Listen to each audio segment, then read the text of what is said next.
네, 안녕하세요. 대전중앙교회 다음세대 교육 디렉터 김반성 목사입니다. 오늘 또 부모님과 함께하는 웨스트민스터 소위리 문답을 함께 진행해 볼까 하는데요. 벌써 11번째 강의예요. 오늘은 인간의 타락에 대해서 좀 생각해 볼까 합니다. 인간의 타락에 대해서 오늘 생각해 보기 전에 지난주에 했던 내용들을 복습해 봄으로써 이 인간의 타락에 관련된 내용들이 어느 맥락에서 등장을 하는지를 좀 생각해 볼까 합니다. 소교리 문답이 그냥 막 쓰여진 게 아니라요. 굉장히 논리적인 연계 속에서 교리를 잘 이어서 파악할 수 있도록 구성이 되어 있습니다. 그래서 우리가 매 주마다 그 주에 배울 내용들을 생각해 보기에 앞서서 복습을 먼저 하고 시작을 하죠. 왜냐하면 오늘 배우는 내용이 그 이전의 내용과 연관성 있게 등장을 하기 때문에 그렇습니다. 그럼 바로 내용을 좀 생각해 볼 텐데요. 지난번에 했던 내용을 복습하면서 시작을 해 봅시다. 지난번에 하나님의 섭리에 대해서 좀 생각해 봤었죠. 하나님의 섭리는 두 가지가 있다고 했습니다. 사물의 본질을 유지하는 것, 이걸 보존이라고 이야기하고요. 또 어떤 목적을 향해서 하나님께서 세상을 이끌어 가시면서 다스리시는 것, 이거를 통치라고 이야기한다고 했습니다. 이 세상에 존재하는 모든 피조물들을 하나님께서 만드셨고, 그 만드신 이 피조물들을 그 본질대로 유지하게 하시면서 동시에 하나님이 원하시는 목적을 향해 이끌어 나가시는 것, 이것을 가리켜서 섭리라고 이야기합니다. 그런데 이 섭리 중에서 지난주에 생각해 봤던 게 이거였어요. 사람은 어떻게 섭리하시는가? 자, 이 세상의 모든 피조물들도 하나님께서 그 본질을 유지하게 하시고 또 통치하고 다스리시면서 하나님이 원하시는 목적으로 이끌어 가시는데, 사람이라는 존재는 굉장히 독특한 존재라고 말씀을 드렸죠. 그래서 사람을 이끌어 나가실 때에는 다른 피조물들을 이끌어 나가시는 것과 조금 다른 방식으로 이끌어 나가신다고 말씀을 드렸습니다. 가장 먼저 하나님께서 인간과 뭘 맺으셨죠? 네, 언약을 맺으셨습니다. 하나님과 첫사람 아담 사이에 행위를 기반으로 한 언약을 맺으셨어요. 어떤 행위? 순종을 하면 영생을 얻고 불순종하면 죽음을 얻는 그 행위를 기반으로 하는 약속을 맺으셨습니다. 그래서 아담과 하나님이 처음 맺은 약속을 가리켜서 행위 언약이라고 이야기합니다. 내용의 골자는 간단했죠. 선악과에 관련된 내용이었죠. 선악을 알게 하는 나무의 열매를 먹으면 죽는다. 그러나 먹지 않으면 영생을 얻는다. 이렇게 말씀을 하셨습니다. 왜 이런 식으로 인간과 언약을 맺으셨냐? 사람이라는 존재는 하나님을 닮아서 굉장히 독특한 존재로 창조가 되었기 때문에 그래요. 소유리 문답에서 우리가 하나님의 형상이 뭔가에 대해서 생각해 봤을 때, 하나님의 형상은 좁은 의미로 지식과 의와 거룩이라고 배웠었습니다. 하나님도 지식과 의와 거룩을 가지고 계시는데, 인간도 하나님을 닮아서 지식과 의와 거룩을 가지고 있죠. 그리고 이것을 기반으로 해서 삼위일체 하나님과 이런 교제의 관계를 맺는 게 인간의 기본적인 상태입니다. 다른 모든 피조물들, 해, 달, 별, 물고기, 하늘에 나는 새, 또 땅에 기는 짐승들, 이런 것들은 지식과 의와 거룩을 가지지 않았어요. 오직 인간만 이러한 하나님의 형상을 가지고 있고, 이러한 하나님의 형상을 가지고 있기 때문에 다른 피조물들과는 다르게 하나님과 독특한 관계를 맺고 있는 거죠. 그래서 하나님께서는 인간에게 사랑을 베풀어 주시면서 말씀하시고, 이 말씀을 인간은 동일하게 사랑을 다하여 순종하는 관계 속에서 하나님과 관계를 가지고 있었다는 것이고, 하나님은 이러한 관계 속에서 인간을 인도해 가시고 통치해 가시고 다스려 갔다는 겁니다. 버튼 하나 누르면 저절로 움직이는 그런 로봇처럼 다루지 않으셨고요. 또 자신의 본능대로 살아가게끔 어떤 본능을 프로그래밍화해서 딱 집어넣는 게 아닙니다. 인간은 자의식적인 존재로 창조하셨고요. 지식과 의와 거룩을 가지고 하나님의 말씀에 순종하면서 자발적으로 자유의지를 가지고 순종하면서 살아가도록 창조해 놓으셨습니다. 그래서 이러한 관계 속에서 생명을 누리도록 하셨어요. 하나님께서 인간에게 지식을 가르쳐 주시죠. 뭐에 대한 지식? 선과 악에 대한 지식을 가르쳐 주십니다. 이것이 선악을 알게 하는 나무의 열매, 즉 선악과가 상징하는 거라고 말씀을 드렸습니다. 동산 중앙에 있는 나무의 이름이 선과 악에 대한 지식의 나무라고 말씀을 드렸죠. 히브리어로 번역하면 선과 악에 대한 지식의 나무가 동산 중앙에 있는 걸 보면서 아담이 뭘 느꼈다고 했어요? 선과 악에 대한 지식이 내가 결정하는 게 아니라 하나님께서 나에게 주시는 거구나. 그러니까 무엇이 선한지 무엇이 악한지는 하나님이 나에게 알려주시는 거지 내 마음대로 결정하는 게 아니구나. 하나님이 선하다고 하시면 나도 그거를 선한 것으로 여겨서 순종하고, 하나님이 악하다고 하시면 나도 그거를 악한 것으로 여겨서 하지 않는 그러한 관계 속에서 살아갔다는 겁니다. 그래서 하나님은 선악을 알게 하는 나무의 열매를 먹지 말라고 하신 이유가 뭐예요? 선과 악에 대한 주권은 하나님께 있고 하나님이 그것을 가르쳐 주시면 인간은 순종한다. 그리고 이러한 관계 속에서 뭘 누립니까? 생명을 누립니다. 그래서 선악을 알게 하는 나무, 선과 악에 대한 지식의 나무 옆에 뭐가 있었어요? 생명나무가 있었잖아요. 이 선과 악에 대한 지식을 하나님으로부터 받고 순종하는 그 관계 속에서 생명을 얻기 때문에 그렇습니다. 자, 그런데 이렇게 하나님께서 이러한 관계 속에서 지내자라고 말씀하신 거예요. 선악과를 먹지 말라, 먹으면 죽는다. 이런 약속은, 이런 관계, 선과 악에 대한 지식은 하나님이 우리에게 말씀해 주시고 우리는 거기에 순종해서 하나님이 선하다고 하시는 건 나도 선한 것으로 여기고 하나님이 악하다고 여기시는 건 나도 악한 것으로 여겨서 이렇게 하나님과의 교제 속에서 살자고 하신 게 행위 언약의 골자입니다. 이 내용 속에서 생명을 얻자. 이게 하나님의 행위 언약의 골자예요.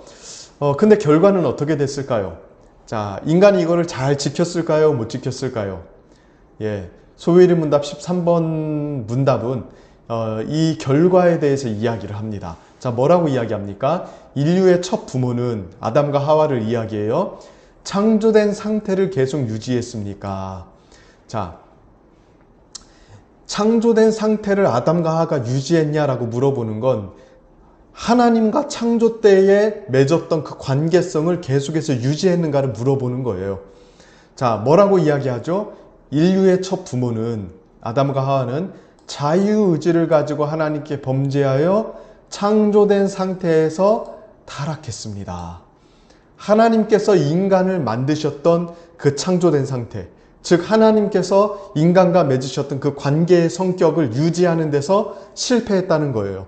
하나님이 선과 악을 알려주시면 그 말씀을 듣고 순종하면서 하나님께 영광 돌리고 예배하는 그 기본적인 상태에서 타락해 버렸다. 굴러 떨어져 버렸다는 것입니다. 자, 이런 일이 어떻게 일어났을까요? 오늘 내용을 조금 통하여 생각해 볼까요? 어떻게 하다가 이렇게 되었을까요? 자, 먼저 사탄이 등장을 합니다. 창세기 3장을 보면 완전히 국면이 전환되어서 나타나요.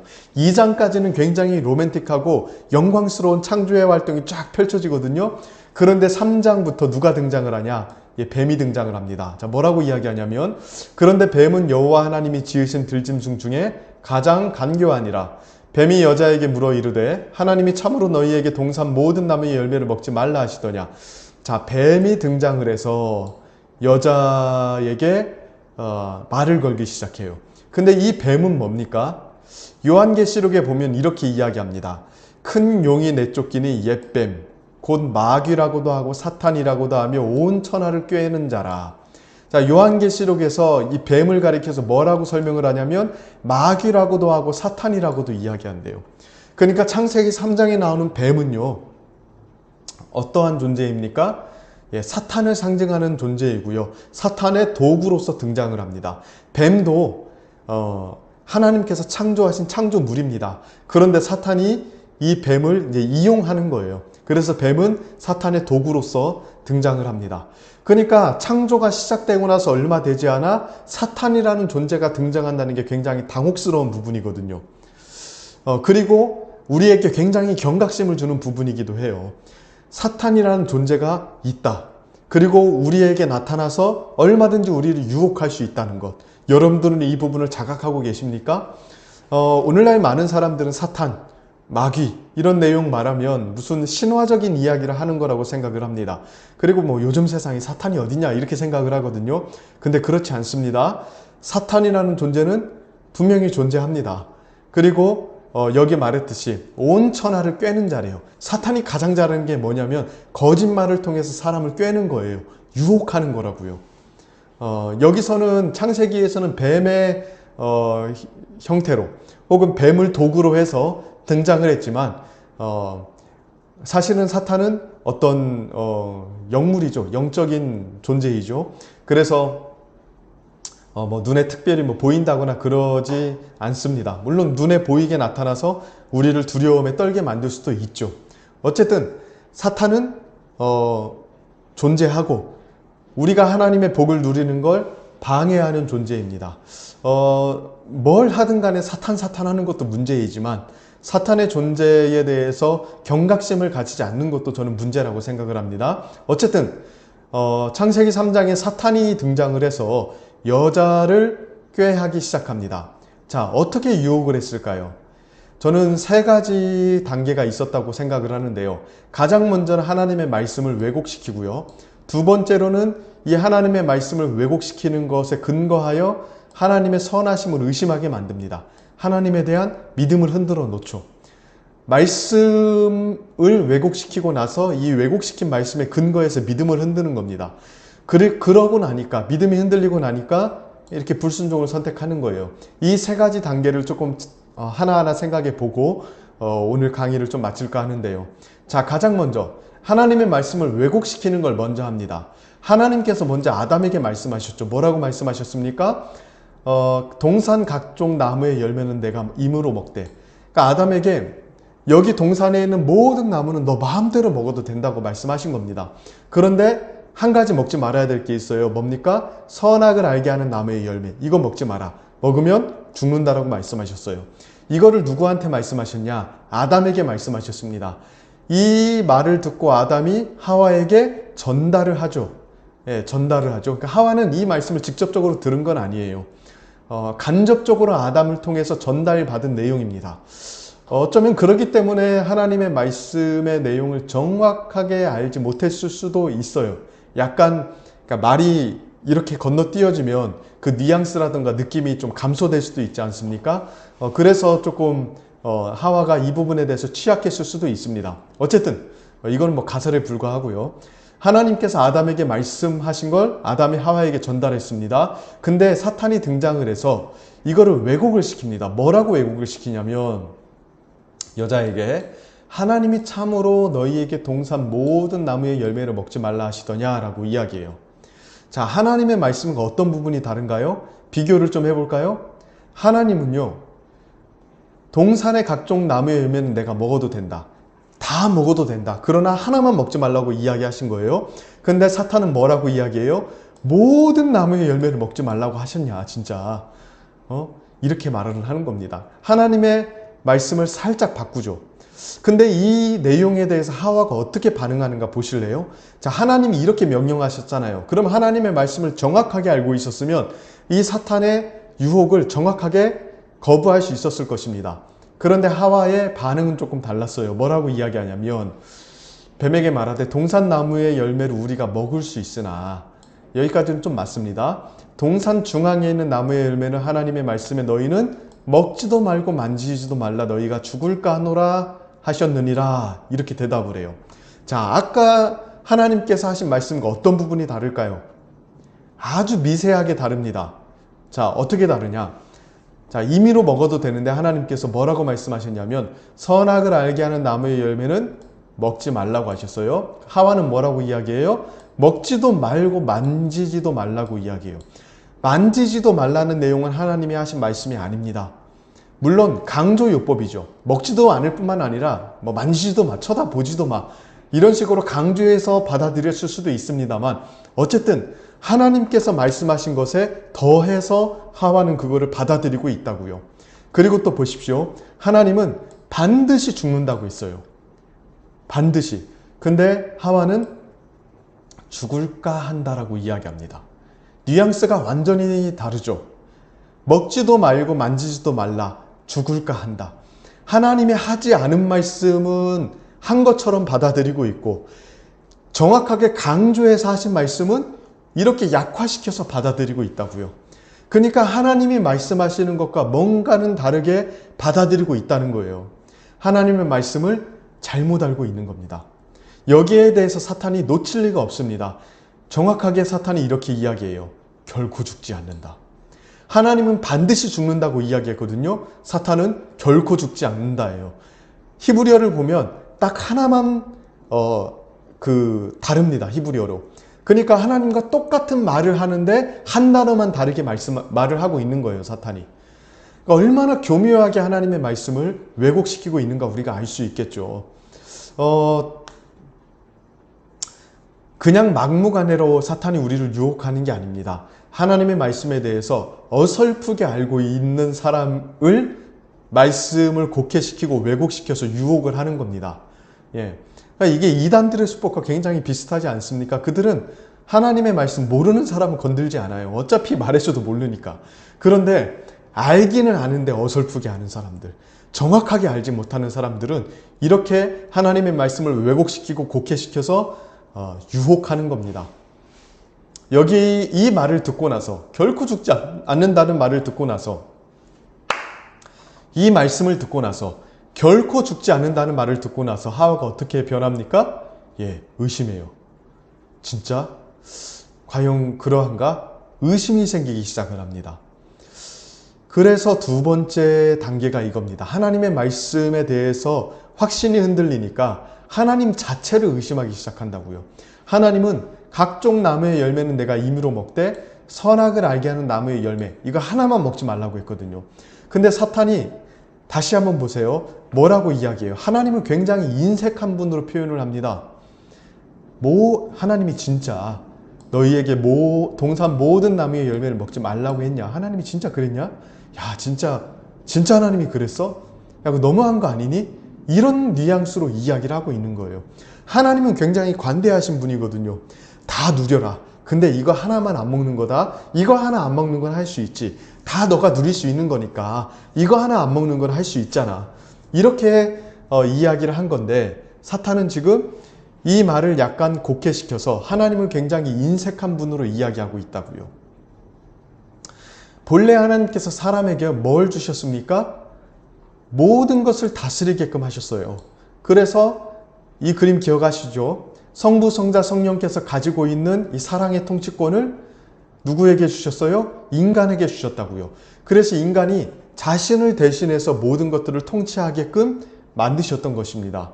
그러니까 하나님은 우리에게 인색한 분이 아니에요. 아담과 하와가 서로 삼위일체 하나님의 사랑을 누리는 가운데 마치 하나님이 세상을 다스리는 것처럼 이 세상을 다스리는 권위를 가지고 생활하도록 하셨어요. 그러나 딱 하나 금하신 겁니다. 선과 악에 대한 지식은 너희 마음대로 결정하는 게 아니라 내가 너희에게 말을 해주고 너희는 거기에 순종해야 된다. 내 뜻을 따라서 너희는 마음껏 누리되 모든 것을 다스리면 된다라고 말씀을 하셨던 것입니다. 그러나 사탄은 진짜 하나님이 동산 모든 나무의 열매를 먹지 말라 하시더냐, 하나님을 마치 인색한 분으로 생각하게 만들면서 마치 하나님을 독재자와 같은 분으로 만들어요. 진짜 하나님은 선하셔서 모든 것들을 누리게 하셨는데 마치 하나님이 인간을 억압하고 답답하게 만들고 또 인간을 옥죄는 분인 것처럼 이야기를 하고 있더라고요. 더군다나 이렇게 이야기해요. 너희가 그것을 먹는 날에는 너희 눈이 밝아져서 하나님과 같이 되어 선악을 알 줄을 하나님이 아심이니라. 뭐라고 이야기하는 줄 아세요? 하나님이 너희에게 선악과를 먹지 말라고 한 이유가 있어. 그게 뭐냐면 너희가 하나님처럼 될까 봐 두려워서 그런 거야. 너희가 하나님처럼 높아지고 영광스러운 존재가 되어서 사는 걸 주님은 원하지 않으셔. 그냥 자기 말에 복종하고 자기 말에 순종하는 그런 존재로 살기를 원하시지 너희가 높아지고 하나님처럼 되는 걸 원하지 않으셔서 이걸 금하신 거야. 하나님 너무한 거 아니니? 이렇게 지금 이야기를 하고 있다고요. 그러니까 인간의 마음속에 하나님의 선하심, 진짜 하나님이 선하셔서 우리로 하여금 모든 걸 누리게 하시고 우리를 인도하신다는 것을 의심하게끔 만들어요. 의심하게끔 만들어요. 하나님이 마치 폭군인 것처럼 나쁜 분인 것처럼 생각하게끔 만들었다는 겁니다. 이러한 생각 때문에 하나님에 대한 믿음이 흔들리니까 결국 어떻게 돼요? 불순종을 선택하게 되죠. 여자가 나무를 보니까 먹음직하대요. 보암직하고 지혜롭게 할 만큼 탐스럽기도 한 나무였대요. 그래서 먹고 남편에게도 주었다고 이야기합니다. 불순종한 거예요. 왜? 아까 사탄의 결정타, 이거 먹으면 하나님처럼 될 수 있어.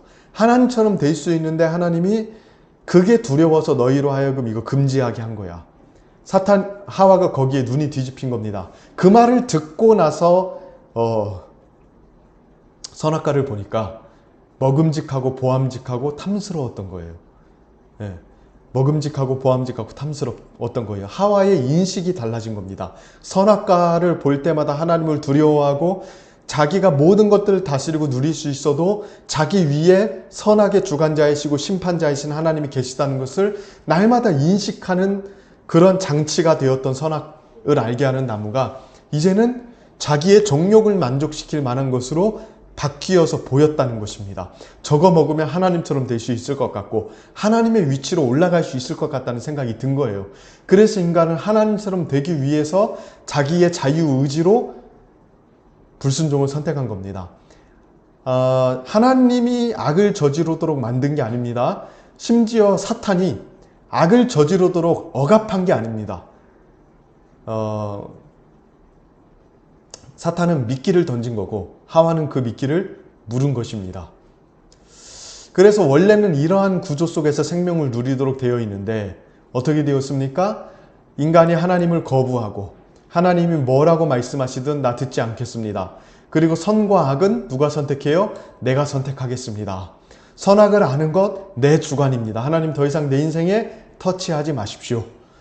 이런 자세로 하나님을 대하기 시작한 거고 인간이 이런 의미에서 하나님처럼 되었다고 이제 여기면서 살도록 만든 게 사탄의 유혹이었습니다. 그리고 이게 인간의 죄고 죽음의 시작이고 타락의 모습입니다. 결국에는 이러한 모습 가운데 내가 좋은 건 선으로 생각하고 내가 싫은 건 악으로 여기면서 내가 주인이다. 내 맘대로 살겠다. 내가 왕이다. 내가 하나님이다. 이렇게 생각하게 만든 것. 이게 타락이에요. 인간이 처음 하나님을 의존하며 살아가던 그 상태에서 이탈해서 타락했다는 게 바로 이 상태가 되었다는 거예요. 그러니까 우리가 타락했다고 이야기하면 막 엄청나게 나쁜 짓 하며 살아가면서 진짜로 퇴폐적으로 살아가는 걸 많이 생각하는데 그게 아닙니다. 내가 좋은 건 선이고 내가 싫은 건 악이야. 하나님이 뭐라고 이야기하든 난 그거 듣지 않을 거야. 이러한 태도로 살아가는 게 타락입니다. 그게 죄고요. 그래서 인간은 이러한 모습으로 타락해 버렸다는 것. 그게 오늘 가르치는 내용입니다. 그래서 정리를 해볼까요? 인류의 첫 부모는 창조된 상태를 계속 유지했습니까? 그러지 못했죠. 뱀의 유혹, 사탄의 유혹을 받아서 자유의지를 가지고 하나님께 범죄하여 창조된 상태에서 타락해버리고 말았습니다. 이게 인간에게서 일어난 일이고 계속해서 우리 죄인된 본성을 가지고 살아가는 우리의 삶 속에서 계속해서 일어나고 있는 일입니다. 우리는 어떤 나쁜 짓, 아주 인간 말종의 그런 나쁜 짓을 저질러서 타락한 게 아니라 하나님을 거부하고 내 인생은 내 것이라고 생각하며 자기가 자기 인생에서 하나님 노릇하려고 하기 때문에 타락한 것입니다. 여러분이 이 사실을 알고 계십니까? 이 상태에 있다는 것은 죽음의 상태에 있는 것이고요. 죄의 상태에 있는 것과 동일합니다. 그리고 우리는 이 상태를 심각하게 여길 필요가 있습니다. 네, 오늘 강의는 여기까지입니다.